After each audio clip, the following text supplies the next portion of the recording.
Thank you, Dr. Ramirez.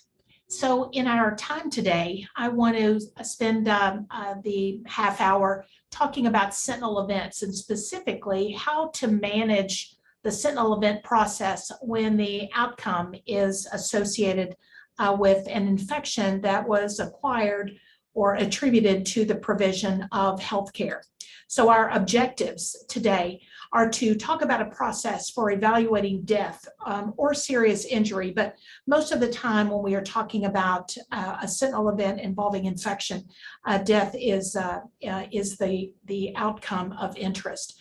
So we'll talk about a process for evaluating death that is related to a healthcare associated infection and really determining if this is a sentinel event. And this requires oftentimes in differentiating between death with infection and death due to infection. So we'll describe then a process involving the differentiation between those two. Then we'll discuss the use of tools that can assist with the root cause analysis or the investigation, that deep dive into the sentinel event process. And one of those I think that is relatively easy and very frequently used, and that is a fishbone diagram. And then we'll go through and describe this process through a variety of case scenarios. So first, let's define a sentinel event. So a sentinel event is an unexpected occurrence that results in death or serious physical or psychological injury to the patient. This death or permanent loss of function is related from our perspective to or as a result from a healthcare associated infection. Now, usually anticipation of death is determined at the time of admission, and we'll talk about how that is an important part of this sentinel event process. How does the patient present at the time of admission, and what is the relationship with their clinical course, what you can anticipate, and then how is that related usually in time or temporal association to that infection. So ultimately, a big question when we are looking at a healthcare associated infection involves whether death occurred with an infection or did death occur due to that infection. So you can tell that this is a challenging situation. First of all, the first challenge oftentimes is how do we identify a patient whose death can be attributed to an infection within the individual healthcare facility? And then how do we identify factors that were either involved in promoting or enabling or facilitating acquisition of that infection? And then identifying what are those critical points along the process where some type of intervention could have occurred, or even where some type of intervention occurred that may have facilitated that infection. So I'm understanding those critical stop points along the process. And then ultimately correcting gaps in practice so that we can prevent this from occurring again.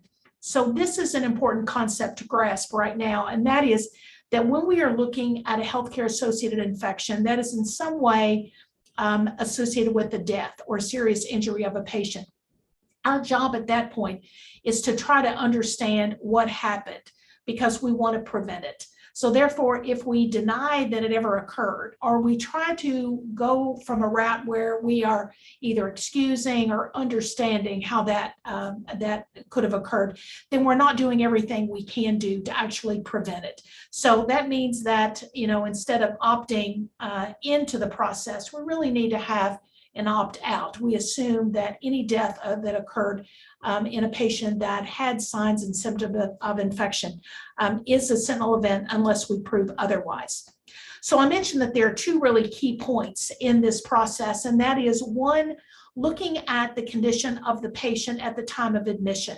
If the individual was admitted and the medical condition or what was bringing them to the hospital was likely to result in death, then we maybe are less likely to go down the sentinel event pathway. Certainly, we're going to look at how we can improve care processes all the time.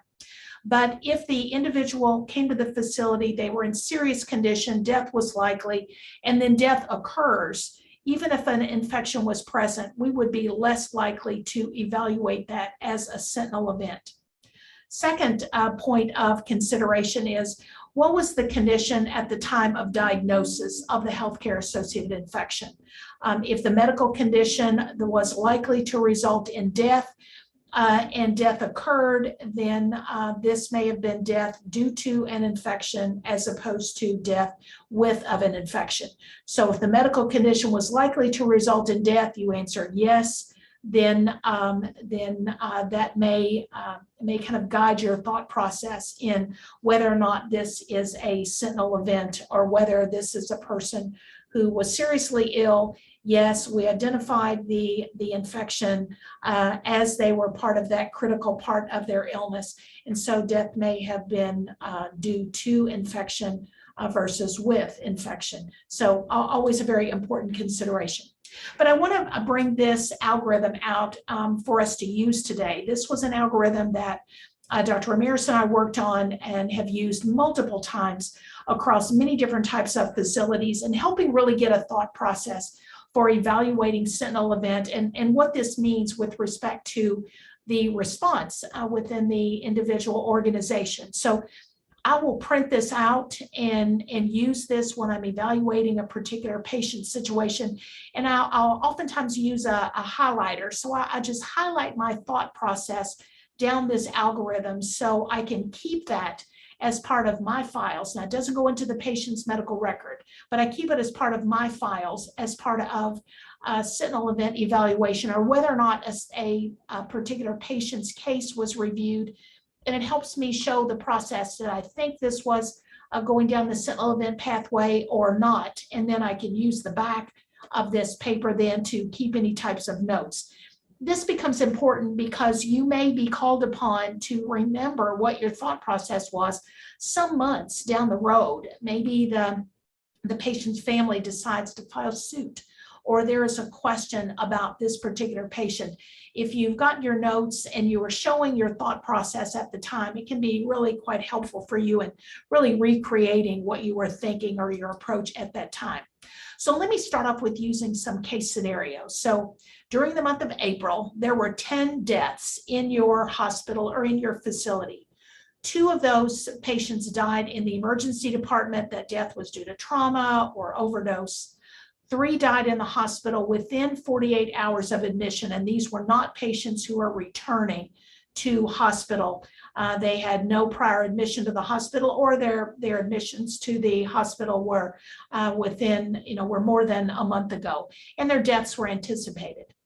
5 patients, though, died during hospitalization, and those deaths occurred more than 48 hours after admission. So when we look at those patients, 2 were not evaluated due to the death in the ER. It was unrelated to any prior hospitalization or event. 3 were not evaluated due to their death within 48 hours of admission and no prior hospitalization. So these were patients whose deaths were anticipated due to their medical condition. So that leaves 5 of those patients for us to really do a little bit more in-depth review. Of those 5 patients, all occurred more than 48 hours after admission, but 2 had no evidence of infection. So that leaves us then with 3 patients for us to use as part of our evaluation using our algorithm and stepping through this step by step. So I'll show this algorithm periodically as we go through, just so that you'll have something to relate the discussion to and try to make it clear. Well, our first step is always identification of all deaths that occur during hospitalization. We need to know who, if any, are part of the Sentinel event review. So the sources for this information could include death summaries. It could be summaries of discharge summaries. It could be operative summaries. We can also work with risk management and pull out occurrence reports. Any type of verbal notification. Did someone call you about a particular situation? Is there some discussion that occurred during some type of physician or hospital committees, maybe your M&M conferences? So identify then where you go for that information. And then once you have gathered that information, start that line list. So you can go back then, and just like we have done with our 10 cases, we can make a determination who kind of fits our criteria for sentinel event analysis and who does not. So again, this should be part of the files that you keep whether you are keeping them electronically or you're keeping paper files, but something that helps you, again, if you have to recreate a thought process, you've got all that information together. All right, so step one is helping us make it the determination who or which of these patients experience death after hospitalization. So step two then is identification of anticipated deaths from that list.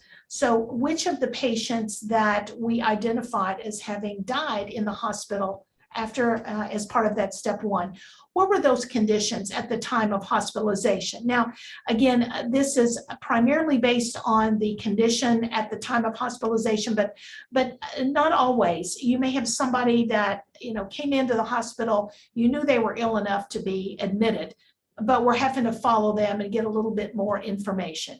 But we oftentimes start off with what was their condition at the time that they were first presenting. If at admission death was anticipated and they had a massive injury or some type of illness, then we generally do not consider that to be a sentinel event. However, if admission death was not anticipated, then we assume it is a sentinel event, and we will rule out then a sentinel event as we go along, and that we will move toward root cause analysis for all of these patients. So that step two is, was death anticipated at the time of hospitalization? If so, then we stop and we don't ordinarily move forward. If death was not anticipated, then we will assume this is a sentinel event until we rule otherwise. So we will begin down that sentinel event process and then move on to step three. So step three, we have a sentinel event, but is a healthcare associated infection involved? So we know that, for making these determinations, we stick with our standard case definitions for surveillance. We look to see which patients had an HAI following those surveillance definitions. Did the patient have an HAI at the time of death, or even within the previous 2 weeks prior to death? Because we know infection then will have that sequela or those consequences. So we're going to be looking back prior to that patient's death. Or were they under surveillance for an HAI related to an event? So, recently we've had the heater cooler devices and the non-tuberculous mycobacteria that have been part of this national outbreak. So we may have been following patients knowing that their symptoms may not show up for months after that exposure event. So again, you've got to be keeping records about patients that you are monitoring just to see if their outcome was related to something occurred as part of provision of care previously. If there's no evidence of an HAI, the evaluation of the sentinel event can continue through the process, but it's not going to be part of the process that infection prevention and control may be leading. So, for example, you may have a person that died, and the question is whether or not the code 900 or the code blue or the resuscitation event was sufficient. That may not be a sentinel event situation that infection control is looking at, but it may be part of another quality team within your facility. So they may still be a sentinel event, but may not be part of your evaluation. So this is what you look at step three. A death associated with healthcare associated infection, that if so, we're going to be moving to step four. If death is not associated with an HAI, then we'll be moving on with a sentinel event, but without HAI as the main focus, or without leadership from the HAI team. So we'll follow the algorithm to step four, looking at death associated with healthcare associated infection. So for step four, we have a sentinel event and there was an HAI. Now we're going to determine if death was due to the HAI, or did the person die? And yes, they were infected, but they died with that HAI. This is really a very difficult part of the process, and oftentimes it requires that you pull in additional thoughts to the team. It's also a good way of kind of showing that the fox isn't watching the hen house, that you only have the infection control department, then your outcomes, especially if it's controversial, may be suspect. So it's always good to have some collaboration when you reach this step 4, just to make sure that your process is open and transparent and that it is honest. If the condition of the patient at the time he or she developed the HAI was likely to produce death within a short period of time, and for our purposes, we usually use that 3 to 6 months. If death was likely to occur in the short term future, then we consider that to be death with an HAI. If the condition was not likely to produce death, then we consider that that death was due to the HAI, and that's really the patient of interest, because now we're going to be looking at this patient should not have died. They had an infection. It looks like the death, that there was no other reason for death to occur. Then we are saying, what is it that we could have done differently that may have prevented this patient outcome? So these are the patients that we are really doing that deep dive. So here we are at step 4. Was death anticipated at the time of diagnosis of the HAI? Then we consider that death occurred with an HAI, and we will still be evaluating that patient to determine, is there another cause for that sentinel event? And so we may turn that back over to another team evaluating that patient death. However, if death was not anticipated at the time of the HAI diagnosis, then we consider that death to be due to a healthcare associated infection. And we will continue down this evaluation process with infection prevention and control providing the leadership. So this is where we get into the root cause analysis. And this is when we look at the site of infection, we look at all of the activities that occurred as part of that patient care. So again, we're doing that very deep dive. This requires a multidisciplinary team, and we're looking to see, did our care adhere with best practices? And that is everybody's care. So this is why you may have a patient that maybe was on a ventilator. We're going to need to have respiratory therapy. Maybe they had an intravascular device. We need the IV team. So, we're going to be pulling in, if this was an environmental pathogen, then we've got the environmental services department that may also be part of this process. So we're trying to be as broad as we can. So we're bringing in all of the thoughts and all of those thought leaders to help us look at the process. So here we're now trying to determine the primary site of the HAI. We're going to be pulling in our multidisciplinary team, and we're going to be using then all of our skills in doing that root cause analysis. So this is where then you bring in clinical effectiveness, or you're bringing in quality to help then look to make sure risk management, that we're following our root cause analysis appropriately. All right, so let's take some cases. Remember, I talked about our 3 cases in the beginning, and this will give us then more cases to begin to use as part of our following our algorithm. So here we have an 80-year-old female that was admitted following massive stroke. She is placed in the ICU. She is on a ventilator. And 10 days after her stroke, she develops fever, leukocytosis, new pulmonary infiltrate. We identify Pseudomonas aeruginosa as an organism in her sputum and in her blood. She's treated for 10 days, but she expires then in 10 days following cardiac arrest. So let's think about this patient. What was her condition at admission? Is this someone that we can anticipate her death? Well, she had a massive stroke. So at this point, we would be looking at death after hospitalization. Death was anticipated at the time of hospitalization, so we would stop. Now, I'm not saying that we do not want to find out, was there something differently that we could have done as part of our routine quality improvement? But would we be looking at her death as a sentinel event? I don't think that we would, because of her condition on the time of admission. So if I'm looking at this, I would not be moving forward with a sentinel event for this patient. All right, our second case, we have a 50-year-old admitted that with uncontrolled diabetes. After hospitalization, he develops GI bleed, hypotension and shock. He's placed on mechanical ventilation. He develops pneumonia, and he dies 24 hours after his pneumonia diagnosis and his start of antibiotics. So first, let's look, what was his condition at admission? Did we think that a 50-year-old male admitted due to uncontrolled diabetes that this would be an expected death? I would say no. We know that he's sick, but we would not expect him to die. In hospitalization, he develops a GI bleed, and then all the consequence from hypovolemia, hypovolemic shock, put on a ventilator, then develops pneumonia. We have an organism, and he dies 24 hours after his pneumonia diagnosis and the start of antibiotics. Well, what was his condition at the time of his infection diagnosis?